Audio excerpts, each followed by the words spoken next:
Okay. So if you don't mind, I guess we can go ahead and get started with the questions. Sure.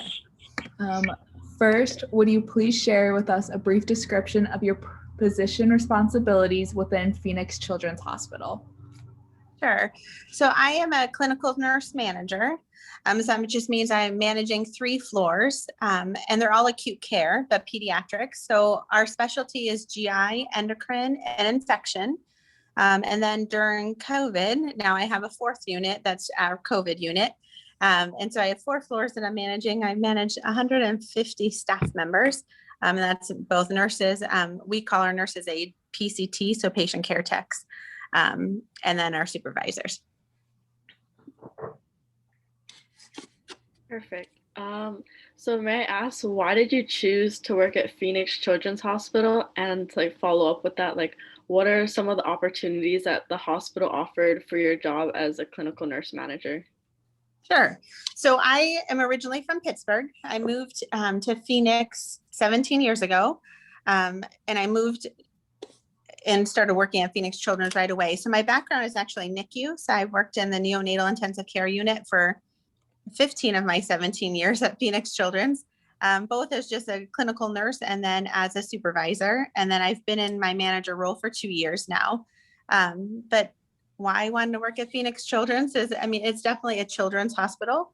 It has a lot of extra things that like a pediatric unit inside of an adult hospital doesn't have. Like we have like child life, we have like our entire hospital was built with children in mind. Like we have a child advisory board. And so it's all children that have been in our hospital. Sorry, my dog is barking. Nash. All children on the board that they kind of picked the color scheme. They picked how it was designed, things that were important to them, things they wanted on the menu in the cafeteria. And so I think you don't get those things at like an adult hospital. And it's definitely what attracted me to Phoenix Children's. I knew I wanted to do pediatrics and I wanted to be in a pediatric hospital and not just an adult hospital.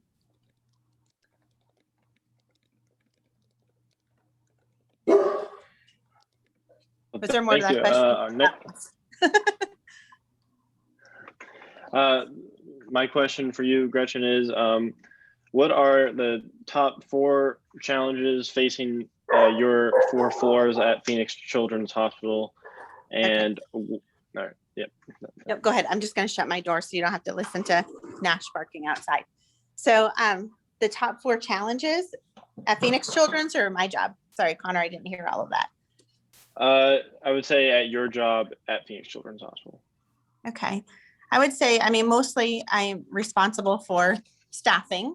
So I think a lot, especially during COVID, COVID didn't hit the pediatric population like it did adults.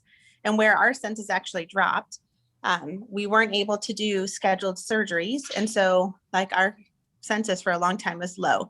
So just trying to manage the lower census with our staffing and making sure that we were, making smart decisions budgetary wise, so we stayed where we needed to be financially. But then I think it's a different, like for nursing right now, there's a lot of different generations that are in nursing right now. I think you go from anywhere for people that I think like 50% of nurses in Arizona right now are like 50 and older. So there's definitely going to be a need for nursing soon. Because a lot of people are getting to the age of retiring. And then we have our newer nurses who you just have to learn how to communicate with all different generations in nursing. Like my younger nurses don't want me to call them. They want me to send them a text. And so a lot of that is just trying to figure out our staff in the different age groups and generations and what is best to kind of get them both for communication, just get them invested in the unit so that we have good patient outcomes. So I say staffing is hard, especially knowing that there's definitely a nursing shortage. And nursing schools, there's long wait lists for a lot of them. And then just, I think, especially with COVID, people don't want to work in the hospital. Like they're nervous about coming in and working in a hospital. So they're looking for alternative workplaces. Nursing, there's lots of opportunity for different positions outside of the hospital that they might feel a little bit safer with what things are going on right now. So I think staffing, yes, just the business of healthcare, trying to balance that financial impact and what making sure that we have enough staff and that our staff feel supported.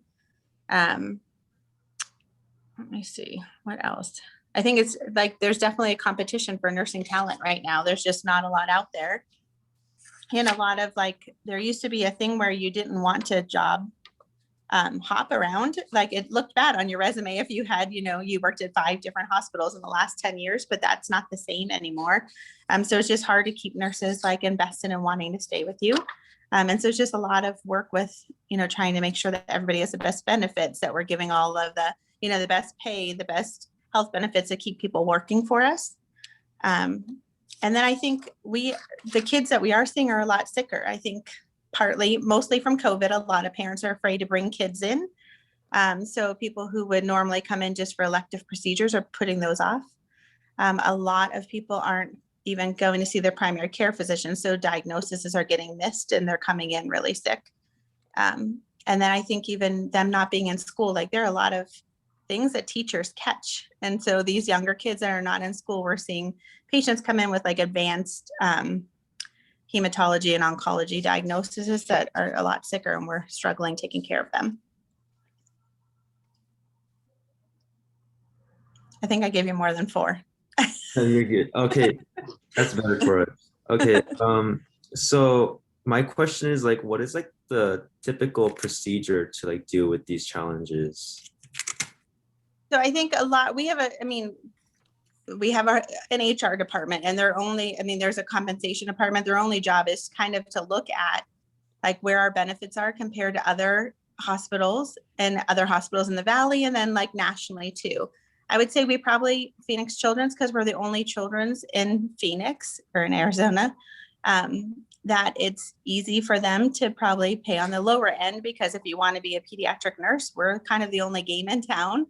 And so for a long time, they were able to kind of keep that lower end, knowing that like they had that advantage. But we do have a pretty competitive HR department now that has really gone out and looked, and they kind of raised a lot of pay and stuff this year to get them to like the average pay in Arizona and pediatrics. So I think that's a lot of stuff that I have no control over. Like I need other departments to kind of do their job to kind of entice people to stay. We do a lot on team building. I mean, there's a lot to say that nurses don't leave if they like their supervisors and they like management.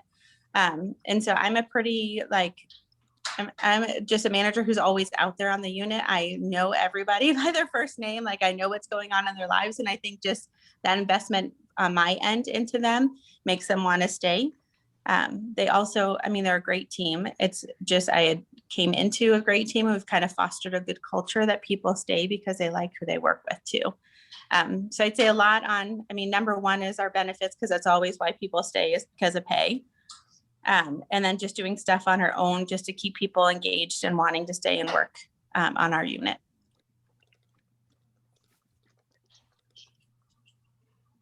What advice would you give to someone wanting to get an entry-level management position within the hospital?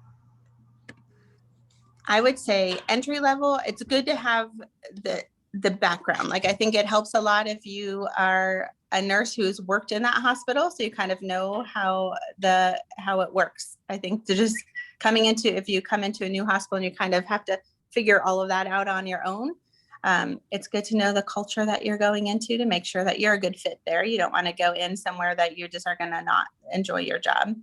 And it's just networking, like getting yourself out there, making sure that you find out who your resources are in each department. It's nice that we have an acute care nursing management team. So there's 6 of us. We have a manager that is in charge of the biobehavior unit. Then I'm in charge of those 3 units. We have one that's in charge of hemonc. The 8th floor is neuro and transplant. 7 is hematology, oncology. 9 is like orthopedics and surgery.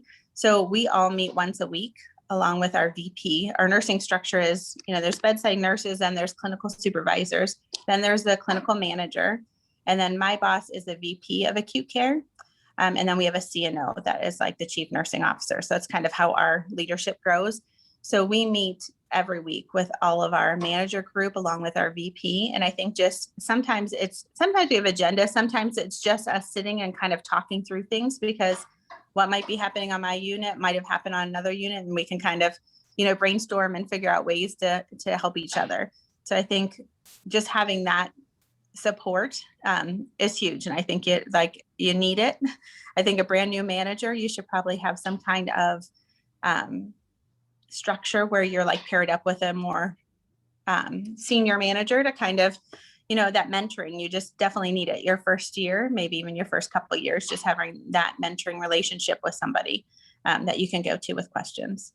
Because I think as a nurse, you know how to do nursing, how, like, if you've gone up and you're now a manager, you're good at relationships, but nobody ever teaches you like the business aspect of it. So like putting a budget together, ordering supplies, like all that stuff that you don't learn in nursing school. It's all, business part of it. You kind of have to learn on your own. And so it helps to have that mentorship there.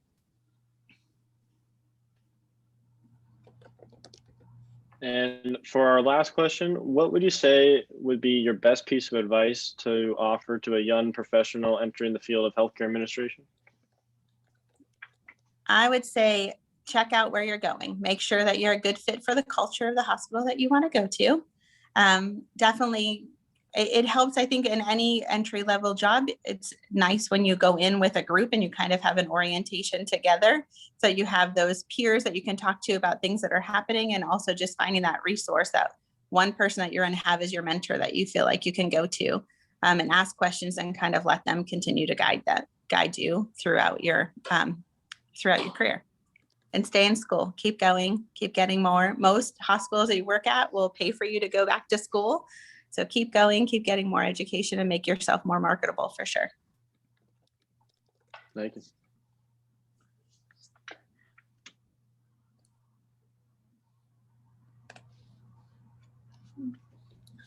So that's all the questions we had so far. Okay. Well, thank you so much again, just for Yes, of course. sharing everything. Does anyone have any other last minute questions? I was going to say, Connor has I don't my have any number questions. too.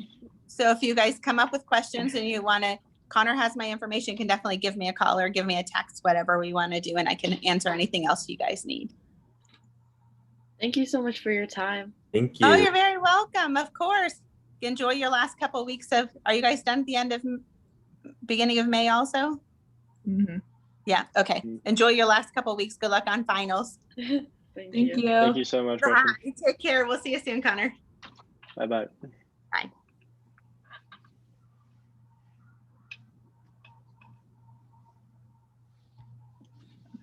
I'm going to end the recording.